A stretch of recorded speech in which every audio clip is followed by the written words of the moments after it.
Word Balloon is brought to you by the League of Word Balloon Listeners.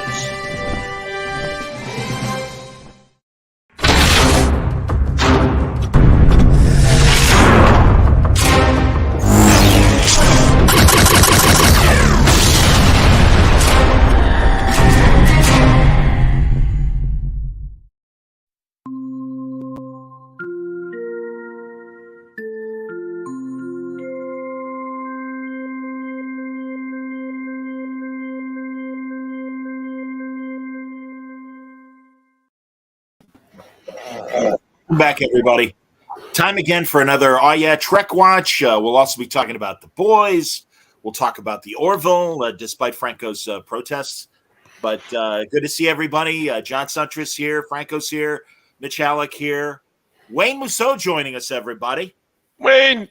Little Canadian COVID Trek. Central. Sorry, Phaser was on stun. Let's get into it. Let's talk about, and in fact, I'll even start with a comment from Langley, who says, anyone else feel conflicted about Strange New Worlds episode 9? Some of it was great, but I also had some issues with that death. We'll talk about that death. And the showrunner calling it depicting the Gorn as evil. Oh, I thought I was watching this show, Alien.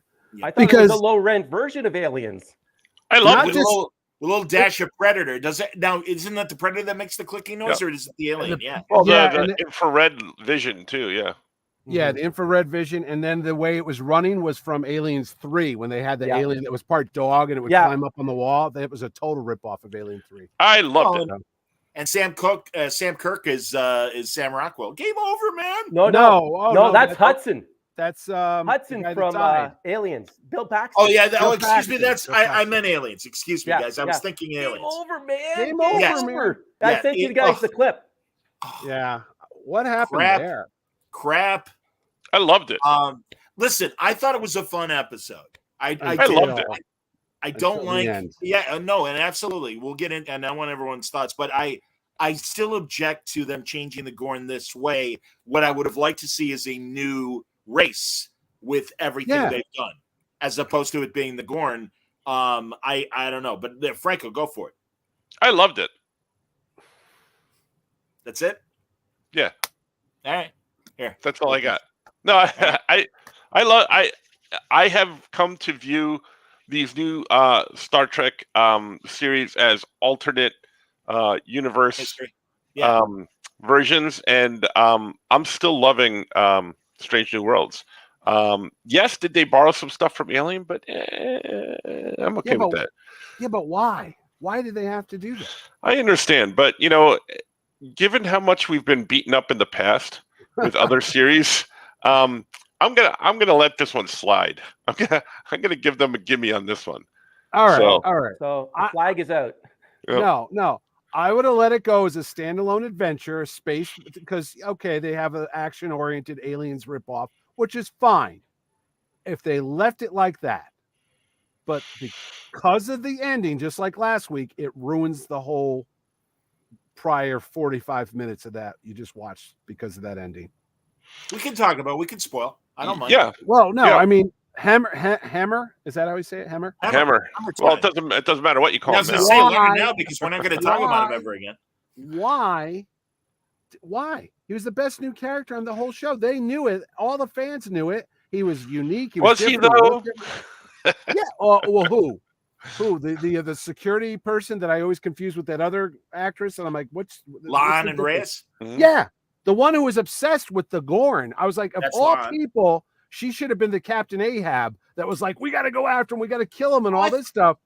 I kind of thought she was actually. Yeah, I actually, and especially when the one is frozen and she's just like, destroying it and freaking out while she's doing it. We got a nice little primordial scream from Spock as well. I do want to point out how all of you guys are like singing the praises of Hammer, right? Time. And I like him as a character too, but think about it this way. How many episodes has he been in altogether? So there's been 9 episodes. He's been sorry, Ed. Yes, sorry, Ed. Sorry, I'm sorry. Too late. But how many episodes has been in altogether? 3, 4 total? Yeah, like 4. Like 4. Yeah. He was He's in episode 1. He's in, or maybe he's not in episode 1. He's in the second episode. Right. He's in certainly last week and this week, and he was in I think a fourth one. Yeah, I think four out of the 9. My point is this: he's been in so few episodes. We've all liked them as we like all the other characters. They've done so much in this series in 9 episodes. Again, I'm going to harken back to Discovery and how they haven't done crap for the first 3 seasons with their characters. The bridge crew, at the very least, yes. So we're all vested in these characters. We're all liking these characters, even though they're changing some of the things and the dynamics. We're still enjoying Spock. Whoever thought we would enjoy Spock this way, especially after the way he was shown in Discovery. We like all these characters. So yeah, it's going to suck when one of them goes. But you know what? Story wise, I'm okay with it. Let them go. We had a good run. Thank you for showing up. Yeah. You guys go ahead, and I've got thoughts on what Franco said, but feel free, guys. You haven't talked yet. Okay, before we go on, I just checked IMDb. Hemmer is in 7 episodes. Okay, and I think they're still out of 9. Out of 9. Okay, not bad. Look at the merchandise they just threw away. The kids aren't going to be dressing up with their Hemmer antennas now. There goes the Mego doll. Antennas, what are you if you thinking will. About antennae? And the other thing I hear you. Yeah, go ahead. When did the Gorn evolve into spacefaring creatures? Because they seem like wild animals running. I got through. this one. And no, because I'm like, weren't they just chasing them through the nebula a couple weeks ago? Mm-hmm. At what point do they grow up to be? Well, these are just puppies. These are just puppies. So they get dangerous as they get older. But remember how the Klingons when Worf is like, we don't talk about that. They evolved and de-evolved. I'm thinking the same thing happens to all these alien species. At some point in their evolution, they're more meaner than others. And then when they get older, maybe Kirk just got an older one where like he got an older one that can throw rocks but not move very fast. Or that sperm that they spit out, the spit sperm, that got into you and somehow like spit sperm. I love it. Exploded sperm that became the babies. Maybe it adapted the host. And I have a theory that because it jumped on Hemmer, he is going to become the new futuristic Gorn that knows how to fly ships and everything, because now they're going to evolve into smart ones. And also into 10 years. Like exactly like the Gorn Kirk faces, then maybe it's a combination. Yeah. I like that theory. Mitch said that in the chat. And I'm like, all right, save it for the pod. But I didn't read any of that. That was good. That was good. I liked it. No, they're wearing clothes when they meet Kirk. Maybe it's like Planet of the Apes. They were apes, and then eventually they evolved, and they had to wear like those cool little tunics or something. I don't know. Okay, they're not born with clothes, Mitch. Come on. I agree with Langley, and I understand what you're saying, Franco. And yes, on the one hand, we are getting to know this cast. That's great. 2 things. One, I would say only Reyes have they spent less time with to develop their character.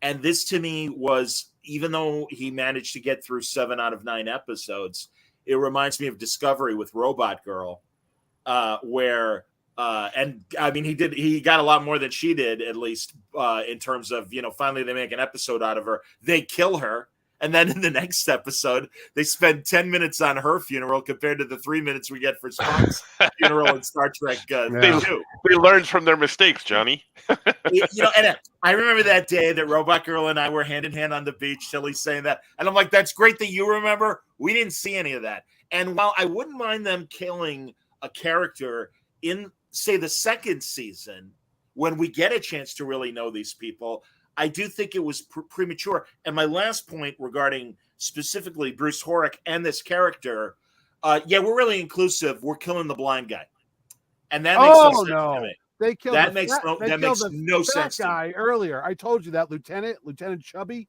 who got promoted. No. Are you understanding what I'm saying? I'm saying we're such an inclusive group of people. Then we've got all these different races and sexuality, orientations, people of color, and look, we've got a vision disabled person. Great. Yeah, but he was white. Oh God! No, you're right about that. I don't All know, right. but regardless, but no, by all means, let's talk about. I'm sorry, I just want to underline that because again, this is what annoys me from an editorial standpoint about the keepers of Star Trek today. They beat their chest, and again, I say this as a liberal and someone that is, I believe, I try my very best to be inclusive and just to judge people as people and everything, and it's great. And I've got even Wayne, who's much more pale than the rest of us because he's from Canada. We're still friends with Wayne. But my point is, it's like, oh yeah, and again, I understand. And Bruce Horrick, the actor, I got a picture of him from the away, whatever the post show, the shitty show that Will Wheaton does. But it just it to me it flies in the face of this message of, oh no, we all belong on Star Trek and everything. But that's me. No, but in the beginning when they promoted people and they got Lieutenant Chubby, and I go, oh, I've never seen him on the show before. About time we get representation, my fat brethren. I don't like you. I don't like you. We're not fit for Starfleet, man. All we ever had was missing a red shirt. He was missing a red shirt. We had Porkins in Star Wars, dead. We had Jolly in Battlestar Galactica, the first one. That fat guy, Tony, whatever his name is. Yes. Yeah. Whenever you get the chubby guy, either they get whacked real early or they're just the buffoon in the background. So I said, oh, look, we're going to have a new character. That guy, first of all, there's no way he would have gone up that Jeffries tube. It would have been like Winnie the Pooh. He would have been stuck up there. And then second off, he was dead. They just blew him up. You would have think the Gorn would have had enough meat on that guy to leave everybody else alone. But no. Hey, Lieutenant Chins, go up that Jeffries tube and see exactly. Listen, I left some Cheetos up there. I'll be back in a minute. Got any sausage? It would have been better if you had a Chicago accent. It would have been great. Nice. Hey, Mr. Spock, I'm going to go out for some sausage. You want to watch The Gone for a little bit? I'll be all right. You'll be all right. You're fine. But no, he was dead.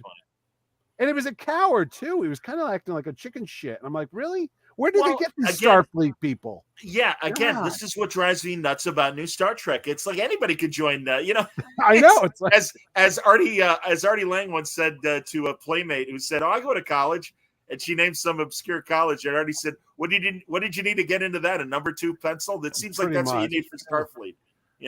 Oh, and the other thing, his death taught the crew so much stuff. Spock kind of learned the need of the many outweigh the need of the few because he sacrificed himself by doing that. Sigourney Weaver nosedive, which she did at the end of Aliens. What's her name? Sigourney Weaver. Okay, I think you said Sigourney Weaver. so Corny Weaver when she did that dive in the same thing up in Aliens 3. So he sacrificed. Oh, I didn't see that one yet. Oh, damn it! Whatever. So that was that. But the biggest problem I had was Uhura suddenly, after everyone's putting her down, everybody on that show takes a cheap shot at her, like, you shouldn't be here. You don't want to be here. Why don't you go find something else to do that you really like? Hammer dies, and suddenly she realizes what he's been trying to teach her. And then she walks by the communications thing, and they play the music. And I told you it was like Ed Norton seeing a plunger, knowing that now he's going to have to become a sewer guy. It's like, really? You're going to I disagree because you're going to get in a dead end job for the next 35 years becoming a phone operator. I hope you like taking the calls, 1 ringy dingy, 2 ringy dingy, because you're never going to leave that seat again until you do the fan dance. No, I disagree. What happened was there's so many crew members allowed on the Enterprise. Now Hemmer and Chubby and the other guy are gone. The other girl are gone. So now there's an opening. So she's like, hey, I can stay now because they actually have room for me. That's what it is. I don't know. Yeah. I'm letting the chat their comments come out. I guess that Will Wheaton show must really be bad. I haven't watched it after the first one. It's really bad. I watched one really? episode. It's like he's almost like blowing each and every person. With that weird delivery of his, like, yes. Well, as Langley said, it's weirdly sycophantic. It's one thing to be enthused, and it's good that, hey, he's had the shared experience of being a Star Trek actor. But it's too much. It really is too much. It's like condescending when you see him act that way. Yeah, it feels like it. I'm like you. I'm a nerd too. But he says that every episode. Hey, nerds. Yeah, it's so forced. It's like, no, this is real. I felt the emotion of the moment, and I was crying with you. Sit down. Yeah, Sit down. Okay. Langley agrees there. Hammer's death, it was a catalyst for her, was so forced. Yeah, it was like, well, again, what? Maybe if they had extended this into the next season and given us more Hammer Uhura scenes, then I think, again, it would have meant more. I mean, I'm okay with them killing somebody off. And again, they killed off Tasha. It's like, yeah, because Denise Crosby went off the show. Now I did watch the Ready Room, and I watched Bruce Horrick interviewed by Will, and at least he knew what he was signing up for. That's Bruce him. Horrick. Yeah. And he's like, I knew what I signed up for. He said the only thing I asked for from the writers was make it good, and he felt like the script did it. And I would say if this story had happened in the second season, I would accept Hammer's death a lot better. And I like you, Franco, I liked the basic strokes of it. Like I said, make it a different alien race, but these are the Gorn. What are you going to do? And then Hammer's death just seemed too soon. Did they really explain what happened to Newt and that blue alien beetle guy? Like, where was the whole crew, and how come that guy was there protecting her? Was he part of the crew from the other starship? The one that got blown up with all the bugs inside of him? Yeah. Who was he? He was... Wait, you're muted. Oh. Yeah. Do you know it? They didn't really explain it other than it was almost like it was a colony ship. Yeah. And they really left it. Yeah, exactly. I was like, where's the rest of the crew on that starship? I mean, they all got eaten, I suppose? Well, they were all killed, weren't they? I thought the girl was there as like kind of bait or something like that, wasn't she? Or am I reading into that? I thought she was like I thought she was the only one left, like Newt. Yeah, I thought she was the survivor as well. Can we have a moratorium on children on these goddamn shows? Because they really suck, and all they're there is for pity. So, and again, in contrast with this week's Orville, where and what we've seen so far in this season, where the kids actually had something useful to do. But let's stick with Star Trek right now. Well, I thought the Enterprise in Next Generation was the first time families were on board a starship. That's what was so different about it. I never thought they were on board the old Star Trek. I thought it was just no, they weren't. Military. It was just the military. No, there was no families on board. No, they picked that was a colonist they picked up. No, I'm talking about the doctor sneaking his kid on board, and I'm thinking, well, yeah, that was against protocol. Of course, there aren't kids. No, that's the only reason why Bazinga's daughter was on there is because she was sick, and again, he was sneaking her around. So no, that was in Next Gen that they believed in bringing families together. Yeah, because it was it easier. It was a galaxy, and it was a galaxy. It wasn't a battleship. The Enterprise D is a galaxy class ship, which is for ambassadorial things more so than battle. I mean, that's again, cowboy diplomacy, as Picard describes Spock's era and stuff. And I mean, it was a leaner Starfleet, I think, in the 23rd century. Yeah, because the Constitution class were more warships. Yeah, like a submarine. They were exploration, but they were designed really for the if we go into the real nitty gritty, it's for the Klingon War. They were more about Constitution class was brought into play to help balance the war effort at that point. If we take you're right about that, not just the action era, but I think even in the Star Trek novels, the Constitution class was the class that helped win the war. Okay. Yeah. Well, and also again, Langley points out too that it was for longer missions. But also 23rd century Star Trek was more about first contact. There is first contact still in Next Generation, but I do think too that they are again ambassadorially where there's a word. That word. I went to college. But yeah, more for politics as much as and the occasional battle, but not really a battleship. All right. Yeah, because the galaxy was designed to split in two, one to take people away while the other one fights. Right. They should have done that more on Next Gen, but whatever. Yeah. Well, why you think the design of the ship that's on Strange New Worlds, the saucers can't separate? Because I was thinking about that when they show that when they show the crash ship on the planet. I was like, oh, I guess they just would land up and down like they did in the movies. Mhm. I never, when the Enterprise was underwater, that bugged. I was like, really? It's underwater? It's a submarine now? So Yeah, no, yeah. Well, again, the JJ movies. yeah. What are you gonna do? At least again, alternate history. I really hope It can go in outer space. Why can't it go out underwater? I don't know. Well, how does I don't know. Yeah, I don't know. Captain, we've got water in the warp drive. We can't go anywhere. There'll be whales here. There'll be whales here. Yeah. Good stuff. Mm. What else can we say? One episode left, guys. Next week. And I will say again, for my nitpicks, I'm sad. I like it. I'm gonna be bummed that it's gone. I hope it comes back sooner than later. We'll see. But there's one more episode, so let's see what happens. It is interesting though that we're at episode 10, and other than her being snarky and a wise ass, we still don't know much about Reyes. And based on what they showed as far as the clip, I won't spoil if you haven't seen the clip. But it doesn't seem to be about Reyes. At least the clip they showed had nothing to do with Reyes. Isn't there Chapel in it though? I'm not going to say more than that. Watch the Ready Room if you want to see. It's at the very end, and it's a nice. It felt like around a minute of story. So, am I saying? I'm saying Reyes. Is it Ortegas? I thought her name was Ortegas. Yeah, it probably is. Yeah. I'm an idiot. I mean Ortegas. Thank you. Thanks, Landon. Yes. There you go. I mean, again, they're spending, other than, are you sure you want to go on that cloud, Captain? All right, I guess I don't need to keep my lunch in my stomach anymore. Hey, Ortegas? Yeah. I forget what her first name is. Marion? Yeah. Marion?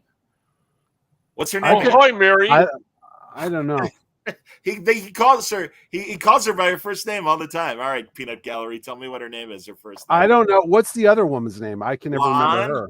La'an. That's it. Yeah. La'an. There's a exactly. Hey. And what exactly is her job on the bridge? Well, she's security chief. Yeah, she's security chief. What was Worf's job on the bridge? I know, but I don't know. I always go like, what does she do there? Oh no, I got no problem. Actually, I thought number one was a security chief. No, number one's just in case if Pike goes down. Yeah, she's the executive she assumes officer. command. Yeah, she's the first officer. She's number two. Yeah, number one. I'll be in the ready room doing number two. It's Erica Ortegas. It is Erica. Thank you, Erica. Okay. Because he always says status Erica. Oh, and Franco, what did you think about Pike dropping the reference about everybody? If you don't stop, I'm going to turn the station wagon around and get gas. He said something. That was a little Orville for me. Yeah, I was like, Orville. I know. I'm like, they know about station wagons 300 years from now. Well, no, but the difference was not everybody is like, oh, you're right, Seth. Station wagons, we know what that is. Yeah. Everybody else is like, what the hell are you talking about, Pike? Yeah. I think the rest of them looked at him like, what? What did he say? Mm-hmm. What else? Anything? Oh, I was going to show again. I'm sorry. Based on what we see 10 years later, this just. Oh yeah, no. There's something going on with Spock. He's mad. He's upset. He's angry. No, but they act like they don't even know each other on the old show, and now it's like, hey, remember that time? That's because this is a different timeline. It's a different universe. I'm telling you. I hear you, man. No, I hear you. This is the Discovery timeline. I wish I hope could be in her timeline. I hope they admit that at some point.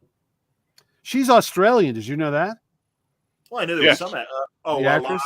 Or Chapel. Yeah. Oh yes, Jess Bush. Yes, I did know. I saw an interview with her, and I'm like, well, now I even love her even more. I believe she was either Australia's top model or a runner-up on that reality show. Yes, she was, according to IMDb. Let me tell you, I've done my research. This is why it's fun to have your own convention. When my wife goes, why did we book that actress? I go, shut the hell up. Don't you worry about it. More tea, Lieutenant Chapel? Yeah, next year, really. We want Jess Bush at Terrificon 2023. No question. No question. Karen Allen, stalker. I will volunteer as her valet for the weekend. So if she appears at Star Trek Vegas, what now? What's that? If she appears at Star Trek Vegas, I'll put in a good word for you, Mitt. Oh, thank you. They usually like the casino. That usually wins them over. So I would have booked Captain Pike if I had known about him sooner. I'm like, he's dreamy. He's dreamy.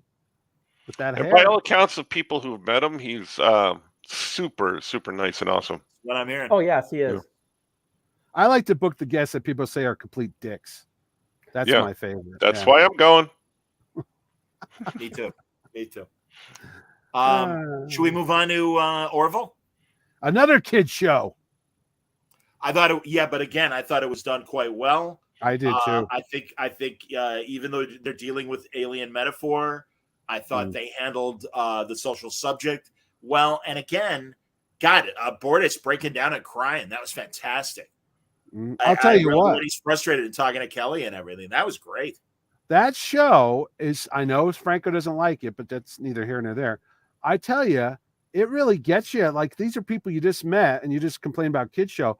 I was worried about the daughter or the son, that was the daughter. I was like, geez, when she wasn't answering the call, I'm like, oh my God, I hope they're not going to go in the room and she, something happened. And I'm like, these are fictional characters who I've never met, but the way they acted it, you really felt sorry for the kid. And I was like, wow, this is really real life stuff on a TV show about space people. But I'm like, I know it's melodramatic, I know it's drama, but it sucked me into it. I was like, geez, I hope nothing happens. But they set it up when she talked to Clyden about what did it feel like when you turned yourself off.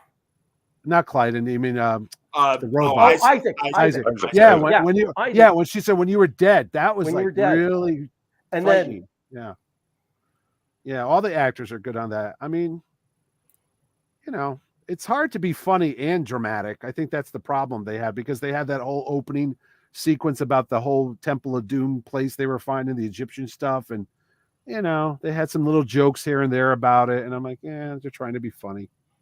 But I was waiting for the rolling ball to come down. Yeah, I thought they were going to do some more Indiana Jones stuff, but yeah, I thought that was funny.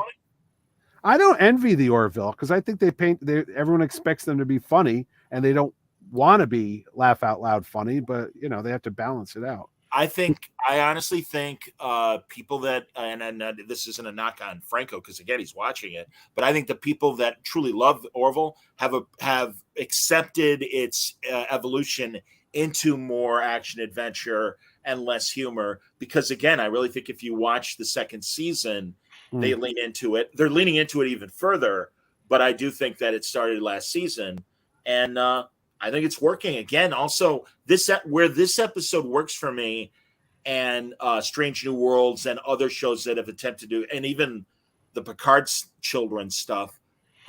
This has been a slow burn since the first season about Clyde and Bortis's son. Now a son, I'll say son because he is, and it's very interesting, and I think they're doing it in a good way. And I think every episode that has dealt with their society and this issue, it's been drawn out, and especially Bortis and Clyden's clashing all the time. I love that. I think that's great. And truly, I was more moved by Bortis's frustration when he was telling Kelly, I don't know how to talk to him. Yeah. And that was cool. That was really, really cool. Do you think it's a good show because they write it as if it's just a real life drama and they add the science fiction angle to it, or they go into it thinking, oh, we're in space, we have to come up with alien problems? Because they're really not. I mean, you could take this storyline. Well, Star Trek was never really alien problems, if you think about it. That's why I like the Orville so much. It reminds me a lot of the Next Generation. This literally could have been Worf, Riker, Data. Do you want to hear what I think? What? About the episode? Yes, I do. So I liked this episode. I liked it a lot. It was the most Star Trek episode of the Orvilles ever. It really was. I liked the storyline. I liked the setup from the first season, even though I didn't like those other episodes. There was none of the funny in this. The things that were funny were naturally funny, but they also told a story. So the example of when Bortis is singing and he yells at the kid, "That key is the wrong key," was funny because he's yelling at the kid. The kid's like, "Sorry," but also showed his character, because then when he's crying with Kelly later, you see his exterior throughout his relationship with his husband and everything, and with the rest of the crew, but then how vulnerable he was because he loves his kid. So I get that. The whole episode was just really well done, and the most Star Trek of all the Orville episodes. And I like the not funny. Yeah. Langley says Orville has all the seasoned next generation DS9 writers, a welcome change from the inexperience of the new Trek writing rooms. Guys, the Popcast, I've talked about it before. Great YouTube, critical channel. I'm not as crazy about their live shows, but they make very tight editorial things with great narration and quick cuts of video clips from the shows. And they really went into detail about why new Trek is so trauma drama as opposed to older Trek.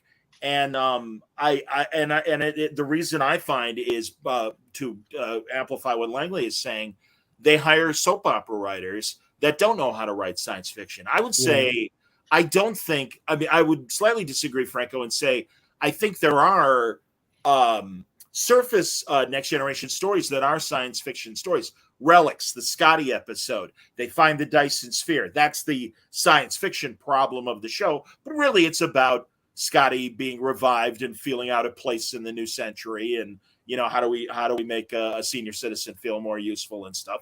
And it's great. And I think they handle both kind of premises. And I do think what they did, investigating that pyramid and looking at that old race and stuff. I mean, yeah. So, I think there is still enough sci-fi for the broad strokes. But yeah, I appreciated the personal nature of this episode. I liked Ed telling Kelly that he's writing letters to his daughter. That felt like Jack Crusher leaving those hologram clips for Wesley when Wesley's newborn and stuff. I mean, that's cool. I like that. I'll tell you, there was a great scene when Bortus's husband threatens Kelly when he comes into her quarters. Yes, it's like and she puts him against the wall and takes his arm. She goes, "I will break your fucking arm." Basically, I was like, "Yeah," and I'm watching, going, "You go, man!" And then it's like, "Are you going to back down?" Yeah, and that guy or the husband looks stronger because it's alien race. Sure. Probably could rip her apart, but the way that Adrian Palicki comes across and the acting, I was like, man, that's some good ass acting going on right there. Because she was like, "I'm not taking your shit because you don't know how to raise your kid and taking it out on me. Go fuck yourself." But it shows that Palicki would have been a great Wonder Woman. Yeah, well, that's what I was thinking when she had him in the hold and everything. No, honestly, I love the Bortus Clyden dynamic as a couple. I think it's really interesting, and I think both guys really played well. Now, because it is science fiction, do you think that's why this show's not getting a lot of press? Because that topic, especially in the world we live in now, is a political thing. Why didn't it set off more alarms? Why didn't it get more protests? Why didn't it get more? Because it's on Hulu as opposed to being on Fox. I don't think Fox would have put this on, to be honest with you. That's just I disagree. They showed the episodes dealing with the whole question of, oh my God, we just had a female child. Yeah, I thought that episode was gender. Yeah, which I think even making that decision makes it. No, I think Fox would have shown it. I really do. Why isn't it getting more attention? Because no one's really watching as much as the network. I think it's streaming. I think it's Hulu. Hulu is at best, I think, third in term, with the exception of a show shows like The Handmaid's Tale and also Only Murders in the Building, which are big hits on Hulu and stuff.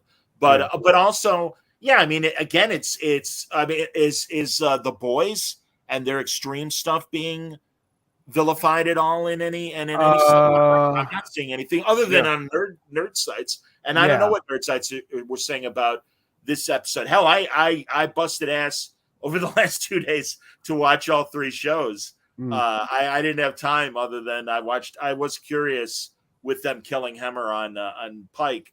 I did want to see what some of the YouTube people were saying. So yeah, I haven't checked any of that, but I thought they handled the episode. It's such a delicate issue. Yeah. And story to tell, they did it really good. Like they tried to balance out both sides of the issue and play it out, and not that it wasn't something that's been forced. It didn't feel like, like some shows try to force a certain political agenda on you. This did not feel forced. It just felt more like a discussion of what this issue is. Yeah. I mean, this is my argument, and I forgive me for presupposing, but that's why, okay, La'an is out there on the Pike show, and the question of is Starfleet or the Federation or both being overly sensitive to the idea of augments, and are they being treated in a way that people of color might be in today's society, etc. And my feeling is, well, again, I think the augments have their roots in Nazism and genetic manipulation. And it's like, you really want to discuss this because also two things. And again, as Franco's pointed out with the Gorn and every other change they make, who's to say what they're going to do in this new version? But in Deep Space Nine, the rules against augments are still there. And it's a problem when Julian is revealed on Deep Space Nine to be an augment. I don't mind you having the debate, but you better put as strong of a point of the people that are like, no, genetic manipulation is dangerous. We shouldn't mess with it. And that's what we've been getting with the Orville, is the understanding of, even where we find it horrific to have the Moclan, I believe is the race that they're from, the Moclan point of view of, hey, this is how our society is. We have acquiesced to the rules of the Union, their federation. Yeah. But, we're going to throw down the red flag on this one. This is who we are. You want us to stay in there, respect our ways. That is an argument that, again, it's like, what do we do? If we need their alliance, we will try to educate them, but what do we do? I thought it was clever the one thing I didn't like in the Orville episode is when the doctor's like, I'll give up my commission, it's fine. I thought that was just too fast, too forced for her. I do like the ending that they came up with Isaac doing everything, and him not being a commissioned person, and him being part of that race. Forgive me, I forget their name right now. Kazon. Yeah, but and they were pissed at that. They're like, he performed this, and that doubles down why they're going to stick with the Union and be more against the Kazon than before. So yeah, but the doctor kind of leaving. I'll just leave my commission. It's fine. That kind of bothered me a little bit. I hear you. Yeah, it felt too forced, too quick. Yeah. Dow wants to know that admiral that was only in this episode, right? I don't remember seeing them. No, I don't remember her either. No, usually it's always Victor Garber is the main guy, but Ted Danson. Or Ted Danson, yeah. But it's next to reason there's others. Well. No, I know, but and by the way, Kalons are Isaac's. Kalons, Kazon. Kazon were those weird people from Voyager with the bad hair. Right. Well, that's why when you said Kazon, Kazon, Kalons. I'm like, wait a minute, what's that? Close enough. That's all right. Klingons. Anything with the ons, you got to watch out for those people. Cylons, Klingons. I love this. Never turns out to be good. Just saying. Oh man. What else about Orville, boys? Nothing. Special effects are okay. Oh, and I understand. Ed asks, is a naturally biologically born descendant of an augment still an augment? I would say yes, because they have the genetic manipulation in their DNA. Unless, and again, this is the problem of it. It'd be one thing if La'an's character came after the time of the original series and introduced in Picard or one of the sequel shows. That's a fair argument to have, but I don't know. Again, I just having her 10 years before Montalban shows up bugs me. So, and also Langley says, I don't think La'an is a direct descendant of Khan. I think she's like a distant relative, like the descendants of Khan underachieving brother that wasn't augments. I don't know, man. Oh yeah. So Vic Hitler's niece. Yeah. Basically. I don't think he had any kids. I don't know. Well, yeah, I don't know. I don't know. Frozen, yeah. Well, no. I would make that presumption just because he's single when he's thawed out. I would say that he's running around in the 90s. Yeah. And I think there is just as likely a possibility that they did procreate during the eugenics war. I think it's possible. Actually, even the blonde Joaquin. Yeah, Joaquin. I thought I don't know. It was kind of intimated that he was his son. I always thought he was his son too, but I was like, is he? Or just one of his followers? And it would make sense from a polar opposite of Kirk and David. Oh yeah, because there was that big age difference. I'm like, wait, Joaquin is not 50 years, 60, whatever the hell old they were supposed to be. Right. So, I shall avenge you. Oh. Yeah, and Langley says in the books he thinks Marla, the lieutenant, the historian, was pregnant when she died on set. This is set the Alpha 5. So maybe. I don't know. I don't know. I'll tell you what. There's a lot of heavy hitting science fiction. I mean, the Orville. I sit down and watch that. It's not like I watch Strange New Worlds. It's like, yeah, it's like Star Wars. It's gonna be fun. When I watch Orville, I'm like, it's going to be time for the sermon now. It's going to be real serious. Let's not get a political debate. It's not as a wang bang space action as Star Trek is now. So I don't know. I guess I'm in love with the Orville guys because truly, I think it's. I've enjoyed every episode this season. Rewatching the second season, then I went back and watched the first season. Maybe I know Franco. I know. I'm sorry, but I can't wait that Franco sits right next to the cast of the Orville on July 29th to the 31st at. We got to get a group shot. We got to get a group shot surrounding Franco and everyone pointing at him and having a disapproving look on their face. Yeah, and just as got to make that happen. And just as they're about to snap a picture, we say he hates your show, and that would be so great. Oh my God, Mitch! Seriously, we got to make that happen with the Franco, because then we need to show that picture when we do our panel in C2E2 a couple weeks later. And it's like, yeah, Franco really likes the Orville. Yeah. You'd do it, wouldn't you, Francis? Come on, you're a good. I definitely tell him I don't like the show. Yeah, and Franco would be like, yeah. I hate your book too, Franco. Yeah. Fuck you. Isn't there a new book? I saw a cover. Yes. The Devil, Play with the Devil or something by Seth MacFarlane. Some online book that came out today for the Orville. Oh my God, there's an Orville novel? Yeah. Yay. And I think written by Seth MacFarlane. Yes. Yeah, that sounds amazing. I had no idea. It's a Rolling Stone song, Something for the Devil. What is it? Requiem for the Devil? Sympathy. That's the name of the book. It came out on yesterday. Wow. Seth MacFarlane. I'm excited. Man, I just bought IDW, one of their Star Trek Year 5 comic book arcs. Oh. Because I heard good things about it and stuff. And I'm like, $9, sure. What the hell? And I bought Terry Metallis's Next Generation Story Hive about the Borg, and that was very good. There was a Star Trek book out last week, The Mirror War or something like that. The parallel universe type of thing. Yeah. Yep. Scoot McMahon wants everyone to know that it's Jamie Farr's birthday, so Toledo. He's 85. I love it's Jamie. It's a city holiday, incidentally.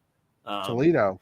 So I don't know, man, but and I agree with Langley again. By the way, the con books are great. They weave Trek history into real history in a great way. Yes, and Gary Seven and Roberto Lincoln from Assignment Earth are kind of the heroes of the story. It's very good.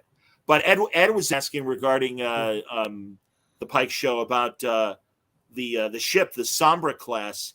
Is there a history of that one? And it's weird because, as Langley points out, I don't know why they didn't just say it was another Constitution class ship, because it did essentially look pretty identical to the Enterprise. I thought they were the same type of ship too. I didn't know.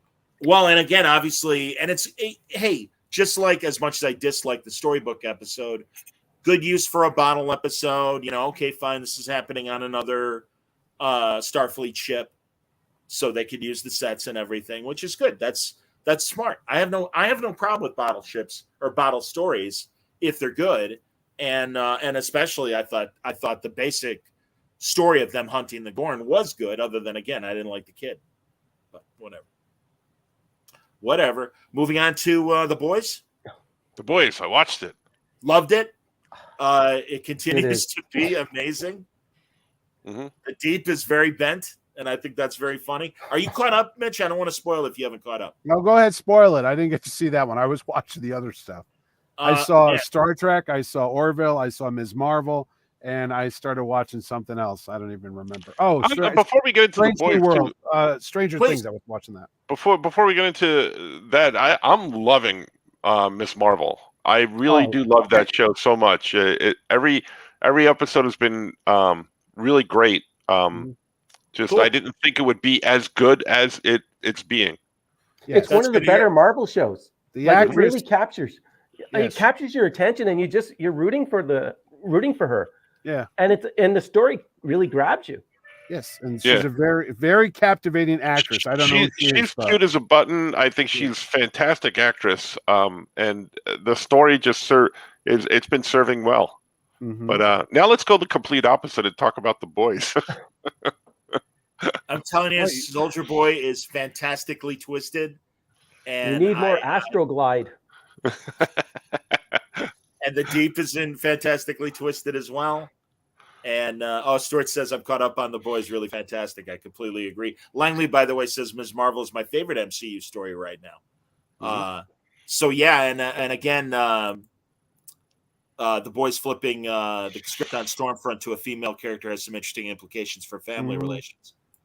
So yeah, agreed. But yeah, I really loved all the Soldier Boy stuff, and I've just enjoyed that story arc this season. And no, God, great Billy the Butcher backstory in this episode. I heard the best description of Homelander is he's basically J.R. Ewing if he had superpowers. Yeah, I was like, that's cool. I can see that.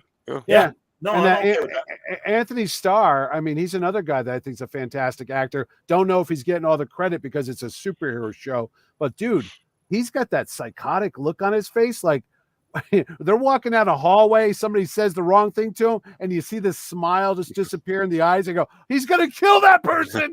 And you're like, I like when he thought he saw Soldier Boy. He was doing a political stump speech for this guy that's running for president. And he thought he saw Soldier Boy, and all of a sudden he had the heat vision going for a second, and then realized, no, I'm all right, I'm seeing things. But yeah, the girl that plays his assistant, I can't think of her name, but every time she says something, he's like, if he fucks up, I'm going to kill you. And I was just like, you know how scary that is? Because you're like, oh my God, if the guy does just do something wrong, he's going to burn your head with his heat vision or some shit. I mean, just like the Hemmer death in Pike, the ending twist of this episode today. Has everyone seen it? Go ahead, ruin it. I don't care. Well, they're making people. Soldier Boy is Homelander's father. They took what? Man, they took Soldier Boy's sperm and you missed it. It's like a super soldier thing. That's what they did. They wow. It's even better how they got his specimen. Yeah. Oh, how they got the sperm? Did it get spit at by this thing? No. It's the way he described it. Yeah. It was like she had the bush as big as a Pomeranian. It was who's Soldier Boy said that? Yeah, he beat off into a cup or something like that. He's great. A penthouse pet spread. He said the Bush Pomeranian line, which is hilarious. But Jensen is really good, especially in those like little vignettes where they're showing him singing. It is so hilarious. He is so bad in them, and it's fantastic. Yeah, I never watched. Paul Reiser is great in it too. Paul Reiser's in it this week. Yeah, he plays Stan Lee. Yeah, are you serious? His character is called the Legend, and there's this fantastic scene of the propaganda that was put out there about Soldier Boy through World War II and on. And he's telling, is it Huey that he was telling the real story to? Yeah. And it's Paul Reiser is Stan Lee. Oh, is there a Jack Kirby too or not? No? Right now, all we got is Paul Reiser. Well, you know what's so funny? Paul Reiser's he's on Stranger Things too right now. That's why I'm like, wait a minute. This guy's got a new career because he's on all these new shows and stuff. He's doing a lot of streaming. He had that show that was on Amazon Prime about the country club, and I can't remember the name of it, but he was on the Comiskey Method with Michael Douglas. Oh, yep. And originally he did Mad About You again. The new Mad About You. Yep. Absolutely, man. Which I watched and I liked, actually, because I've always liked that show. I used to love Helen Hunt. She was fantastic. Still. It just adds this other level of the Homelander Soldier Boy battle, and I'm really, really excited. Christ, last week, when they went toe-to-toe, oh my God, that was so fantastic. I mean, that's a great, pure superhero visual moment. Yep. And it's like wow, Captain America, evil Captain America and evil Superman are beating the shit out of each other. This is great. Oh, there were some laugh out lines. The hero gasm. I'm sorry, real fast. Red Oaks is the Paul Reiser show from Amazon that I couldn't remember. Langley said. Pardon me, Mitch, please. No, I was going to say the hero gasm thing had some funny sight gags in it, if you will. Oh my God, gross sight gags. Yeah, really. I love the guy. I love the guy with the jacket, and somebody he goes, "What the hell? They just put on my jacket. It's all slimy." He's like, "I just got this." Oh God. No, and Langley's right. That fight was more intense and shocking than the sex stuff. The sex stuff.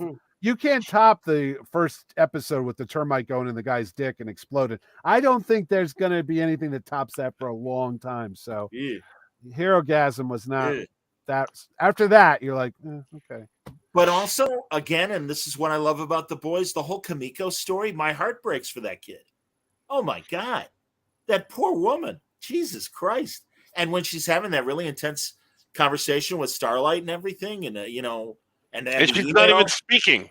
That's what I mean, man. Good Lord, you do. I mean, every time, and she's signing. It's like, oh, you poor little thing. I just want to hold you, and not in a creepy way, but just like they're there. It's gonna be okay.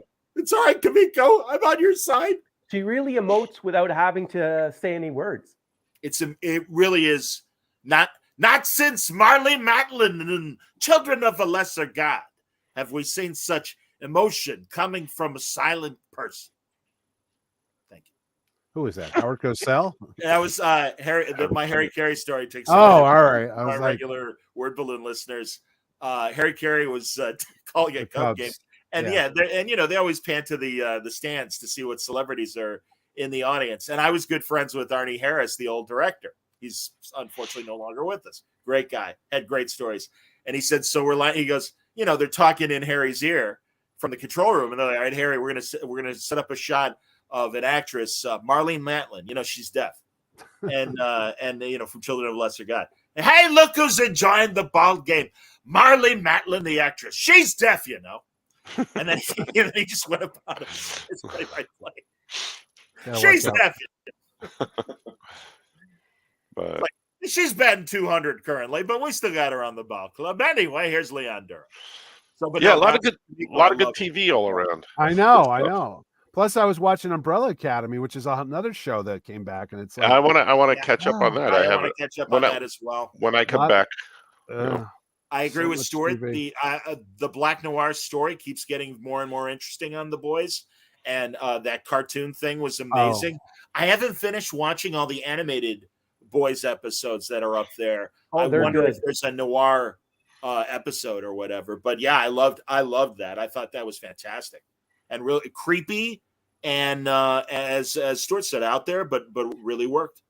So yeah, I agree. You know what I thought when I was listening to Howard Stern, Kevin Smith talk about The Boys. I was listening to him and Mark Bernardin talking about Obi-Wan Kenobi. They reviewed that. They reviewed this. They reviewed that. Kevin am I right that Kevin had nothing bad to say about Obi-Wan Kenobi? Oh, he never has anything bad about anything. Exactly. Go on. Mark is a realistic person, but he said Ivan Reitman, before he passed away, told his son Jason Reitman his biggest regret was that he didn't make more movies. He said even if he made a lot of bad movies, there would have been something good. Something's got to stick to the wall. And he was waiting. He did Ghostbusters, and he got so spoiled by it, he kept waiting for the next Ghostbusters, and he kept passing on one thing after another, because he wanted to try to get something just as good or top what he had done. And he said that's what his biggest regret was. And they said, what about Star Wars?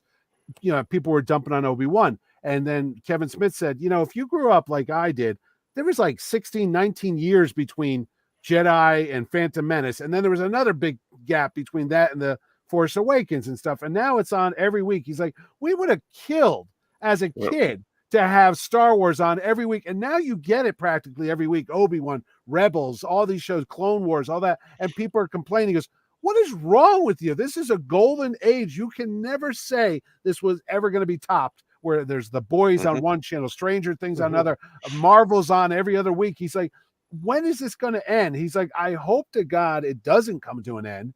But everything's cyclical. I mean, Westerns and everything's musicals, they're going to go away eventually. He goes, but this is really the greatest time to be a fanboy nerd. He goes, I can't understand why anybody has some shit to say about Ms. Marvel or anything like that. He goes, we didn't have anything. We had the Hulk with Lou Ferrigno, and we thought that was the greatest thing ever when we knew it was bad. But now it's a spectacle every hour, and people still aren't happy. He goes, I think there's really, it's all bullshit. When people they tell are you spoiled they hate it, this, yeah, he said they say they hate it. They really don't, because if it was gone tomorrow, they would sit there and go, remember how great Discovery was and Lower Decks? Okay. But no, it is. You brought up Howard Stern before. Did you hear the Dr. Doom, the scuttlebutt news with Howard Stern? Yeah, I don't believe that. Knowing him, he probably just did all that on purpose. Yeah. He said he thought he was off mic. It was a hot mic. And he said something, well, they called me. They wanted me to be Dr. Doom or something like that. And I'm like, Marvel doesn't want you to be Dr. Doom. Maybe the Robin. Voice. It's not going to happen. It's I'm going to be Dr. Doom, Robin. It's going to be great. I'm from Latveria. All right, show us your boobs. Come on. No. That was just a stunt thing to get on Twitter. Well, Dowd says he doesn't think he is Doom, but he might be someone in it. All right, we got Victor Von Doom on the phone. Victor, all right. He'll be the mailman. Willie. Oh, Willie Lumpkin? Willie Lumpkin. Yeah, all right. Fine. Hey, Susan Storm, show us your boobs. Yeah. Exactly. Oh, they're invisible. Can't see. Go back to that costume from the 90s where you had the 4 boob window and everything. The Malice costume. Right. Oh, that's yeah, what I mean. the Malice. That's what I'm saying. The Malice costume. No, the Malice was the S&M. Or was it different? No, the Malice is a different costume. Oh, yeah. Oh, yeah, with the whip and the black and the leather. Yeah, then I got to look. Oh, yeah, that was an S&M I wasn't costume. reading then. That was John Byrne. I was checked out. Yeah, I John checked out Byrne during that time. And and it's really like I forget I don't know why I was looking up images of Sue Storm, and it's like I got to that the cutout boob window, and I'm like, whoa. I'm like, when was that from? Well, Jesus. It was something back in the 90s. Nice. Yeah. Too funny. But the boys. Oh, by the way, here I want to get back to the person who said it. Karen Fukuhara is Kamiko, and I'd forgotten that she is, of course, Katana in Suicide Squad, and a voice actress on animated shows. And she does. She's an incredible. She and Frenchie. That is such a great story. Yeah, it really is. Yeah. You believe it. So I'm kicking myself because they offered me her to be a guest because I only knew her from Suicide Squad. I had no idea she was the girl in the place. Oh wow! Next year, man. Boy, that would have been great too with her and Garth and Ennis together. Well, now you tell me. Yeah, he said, I forget who just flashed up there that Stern said he was going to run for president. Living here in New York, Stern ran for governor once, and the minute that he had to disclose his financials, he was like, I'm out. So I don't think he's going to run for president. Well, Trump certainly managed to avoid releasing his financials. I mean, it's that's true. Again, I don't want to get into politics, but it's a new normal. You know? Yeah, but Howard's got better hair than Donald Trump. So the Wee says he just saw Pike episode 9. Can't believe it. I hear That's my Trump hair. You look like when Garth Brooks did the Rock album, and he's is that a patch of grass from your lawn? Yeah, exactly. You look actually. It's my beard. No, if you put it back on your head, you look like Bruce Valanche, the comedy writer who used to be on Hollywood Squares. That's my this is my Walt Simonson beard. Nice. That's true. I told him when Walt had the serious COVID beard and it went down to there and everything, I'm like, Shazam! And he laughed. Exactly. the wizard Shazam. Well, I was sending him CC Beck. I was sending him CC Beck Marvel covers. I'm like, there you are. You want to see my Rock of Eternity? Oh boy. Absolutely.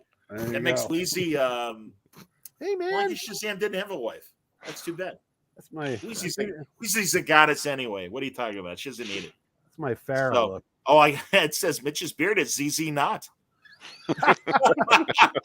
You look like Bruce Valanche. That's fantastic. You could cosplay as Bruce Valanche. Oh boy. It's getting worse. Yeah, really. Hey, it's Broomhilda, everybody. I did a video last night around midnight and put it up on the page, and my wife sees it at 4 a.m. Goes, "What the hell is this?" I said, "I was making." She goes, "Nothing good can come after midnight. Do not touch your phone. You're not allowed to make videos." I go, "I already made a bunch more for 4th of July." She goes, "Please, no." No. If Roseanne has taught us anything, don't do anything after Don't midnight. text at midnight After you took the Ambien, absolutely. So I look like Thor. That's all. Do you though? Wee says you look like Robert Plant. I'm in the mood for a melody. I'm in the mood for a melody. I'm in the mood. Honey drippers. Yeah. Yes, it's true. Oof. I like his duet with I forget her name. I can't let go. She was the best. Allison Bedell or something. I can't remember, but it's very, very good. Allison Chaney. Yeah, no, it's not Allison. Yeah, Allison Chaney. Allison Janney. Allison Janney. From Mom and The West Wing. Yeah. That's right. Sure. And whatever new show that she's doing right now. She's got another show right now. When is Strange New Worlds season 2 going to production? Because I know they're doing Discovery right now, because that's why I couldn't get I think Doug Jones. That's why I don't know. I honestly don't know. I assume they already were in production, but I could be wrong. I don't know. I don't know. I don't know. I mean, obviously, I believe Lower Decks is next, then Prodigy, then Discovery, then Picard. Yeah. But I don't know. Okay. So you don't know. Oh, there you go. And Doubt says that it's in production now, according to. Oh, okay, good. Good. So Get that's back great. to work. And Langley says they just wrapped season 2 this week. There you go. They Good. made an announcement, apparently. Maybe they can come out in January with something. Oh, God hopes. Let's hope so. I mean, really. And again, moving forward, I certainly hope they're using the Strange New World template. But wouldn't Picard season 3 come out first? Of course. Oh, no, I said that. Oh, okay. Yeah. Oh, sorry. Oh, yeah. Paramount doesn't go to San Diego, do they? I don't know. Comic-Con? I really don't know. I haven't. I know Disney's going to be there, which is weird because they have D23 like about a month, 3 weeks later. So I'm like, why? What are you going to say there that you're not going to tell at your own convention? So I know. Well, I found it there because DC isn't. I know. I saw DC's not going. DC's not going to San Diego? No. Wow. Right? Yeah. Wow. Yeah, I just blew a whole bunch of money on a plane ticket. The end was there because of course. Because when they closed down the DC booth and moved it to the Warner Brothers booth, you knew that DC was at an end. Yep. They're right there in Los Angeles, though, the office. Oh, I think Langley's right. He says they've been there in the past. Absolutely, they've been in there. Yeah, absolutely. And they're right there. I mean, they're Lucasfilm's always been there. No, I'm talking about DC. Why can't DC just drive down the street and have a booth? Oh, I thought you meant Paramount. I think that's Warner Brothers deal. That's a Warner Brothers decision. Yeah. Oh, really? Yeah. Oh, yeah. No question. No question. When they used to have their big booth, and I think Image took over that area. Oh. At the last con, and then they moved it to the Warner Brothers booth, and at the Warner Brothers booth, they only had the two little sides. Yep. Where they were set up. That's sad. That's sad. Because the last time I signed for DC was at the Warner Brothers booth, and they had like a little section of the Warner Brothers booth. Mm-hmm. Yep. Yeah. Yep. Pretty lousy.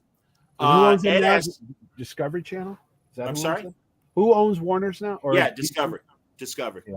Okay. I think it's all still being hashed out. Thank God they're still publishing, for Christ's sake. Ed asked, and I agree with this, and I meant to mention it when we were talking more about episode 9 of Pike. Now that Hemmer's gone, does this mean we're going to get Scotty right away? No. Well, how do you know that Hemmer is completely gone? First of all, and then you didn't see a body. And then who? How do we know? And then how do we know Scotty's the next person in? I suppose there could be somebody else in between. The fact that Scotty is older than the command crew, and I would say even older than either as old as McCoy or older than McCoy. He's definitely older than Kirk. That you could have Scotty there. I don't know. It's a small Starfleet if Scotty shows up, I'll tell you. Well, but sadly, that's how they treat new Star Trek. Everything's tiny, which is ridiculous. I know. It's annoying. And yeah, I agree. When you said there's no body, he jumped off the cliff. We saw him plummet. Yeah, well, people. Sherlock Holmes fell off Reichenbach Falls. He came back. They always come back. But yeah, Ben. It could be a Hemmer Gorn hybrid too. It could be like the Winter Soldier. He could come back with like a metal arm and with the mask. Metal And they antenna. go, "We knew it was you because of the antennas, but now I could see." How did he know? But maybe he wasn't going to jump. He fell. Doug says the answer to the Scotty question would be, what's the plan for Strange New Worlds run? How many seasons? I would count on at least 5. I mean, and again, I mean, it was immediately greenlit for season 2, but of course, given the response to season 1, no, I think it will go 5. My question is, will this 5th season be the last for Discovery, or are they going to go the full 7? That Michelle Yeoh show is gone. We don't talk about Section 33. Well, I don't know. I mean, she made that for the video game Fleet Command, the online game. She made a commercial for it, so she's around. But I just think her movie career is like going so well that unless they've got her locked in, and also I know that the project morphed from being a Section 31 series to a Section 31 movie. Oh, really? But I don't know. I really don't know. So Mario says, I hate after 7 great episodes, Strange New Worlds is giving into simple, stupid, predictable storylines. Like I said, I was worried. I know Mitch and Wayne saw it before I did and Franco did, and I saw their negative comments. I was a little worried that I wouldn't like the episode as much, episode 9. I like the episode in general. I wouldn't have killed off Hemmer. It's that simple. Do you think it ends on a cliffhanger next week? I don't know. I hope not. Really? Yeah, I really hope not. I mean, again, they've supposedly been all about self-contained stories, so there should be some sort of conclusion. I'm suddenly Norm Crosby. I'm sure there's going to be a conclusion to the story of the episode, but I'm sure that there's going to be something that carries over. What if they encounter the guardian of the, what do you call it? The Edge of Forever. The Guardian of Forever. Yeah. What if Pike encounters it by himself and he can go into the future and alter his timeline? Will he do it? If they pull that shit this early in the run, they're idiots. Well, they've already killed Hammer. I think they're speeding things up a lot faster than you think. I don't know. Like, hurry up. We got to keep the people going. So, self-contained, yeah. Yeah, Langley says self-contained stories work best for this show. Remember, we have to let everyone know what is happening in the chat for the audio version of the thing. Stuart says it most certainly will end on a cliffhanger. Yeah. And Ed says my bar so low, I'm drinking the milk I'm drinking this up like milk on a hot summer day. Really?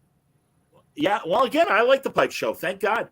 Finally, it's like, and I like it in general.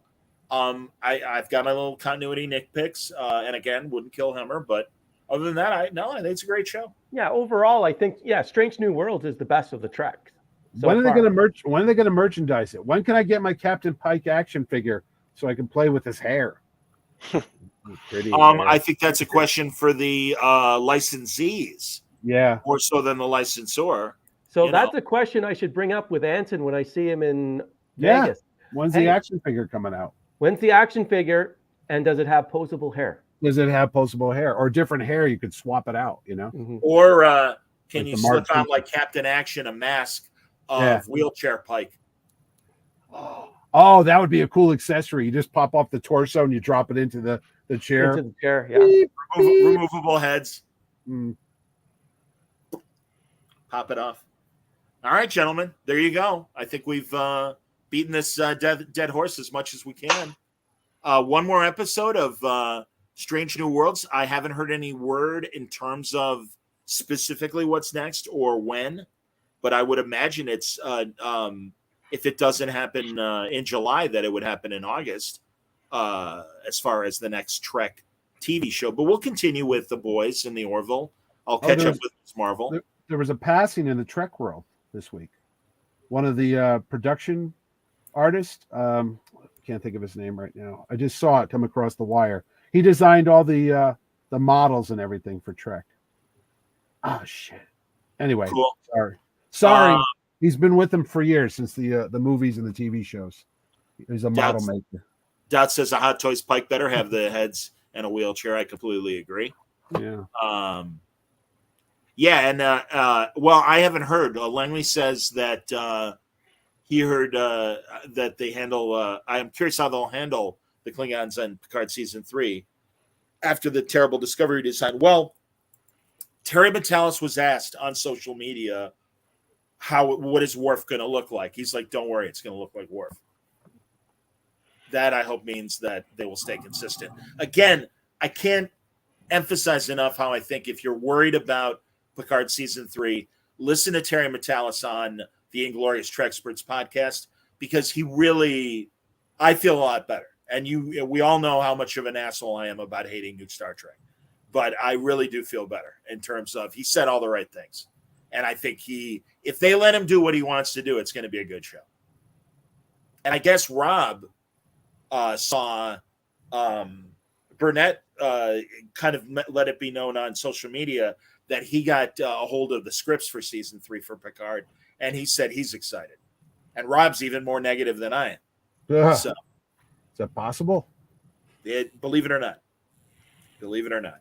Anyway, the man's name was Gregory Jean, 76 years old. He worked with Douglas Trumbull. He made the new Klingon cruisers for the Star Trek movie, and he worked on all the other stuff too. So, pardon me.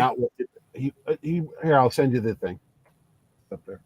He passed away. He was a big model maker for all these Star Trek movies, Close Encounters.